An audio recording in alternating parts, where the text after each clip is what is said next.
Pour moi, il y a trois manières de rentrer en contact avec un investisseur.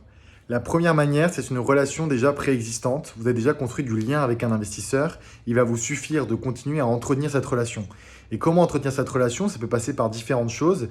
Des introductions que vous allez faire. Potentiellement, vous allez pousser du deal flow de votre réseau auprès de l'investisseur. Vous allez pouvoir aussi lui pousser du contenu pour l'enrichir sur certaines thématiques. Ou encore tout simplement le tenir informé sur le développement de votre structure. C'est super important de ne pas revenir uniquement vers l'investisseur quand vous avez besoin d'argent, mais de continuer à entretenir la relation dans la durée. La deuxième manière de rentrer en contact avec un investisseur, si vous ne le connaissez pas, vous allez pouvoir réaliser une mise en relation. Vous allez choisir et regarder les personnes que vous avez en commun avec cet investisseur et quelqu'un va réaliser une warm intro. Ça va certainement vous faire gagner du temps et surtout maximiser vos chances de réponse de la part de l'investisseur. Ce qui est important, c'est quand même de bien choisir la personne qui va réaliser la mise en relation.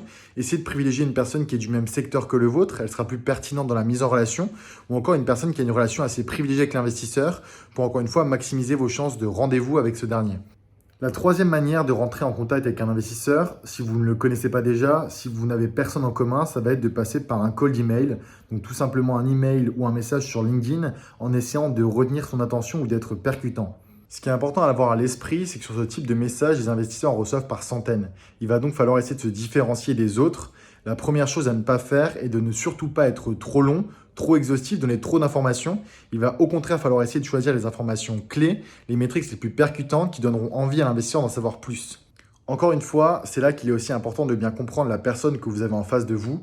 Tout comme dans un process de sales, essayez de comprendre le VC, essayez de savoir ce qu'il attend de ce type de message. Est-ce que c'est quelqu'un qui est plutôt reconnu pour être centré sur les chiffres? Au contraire, est-ce que c'est quelqu'un qui apprécie plutôt l'idée ou encore l'équipe?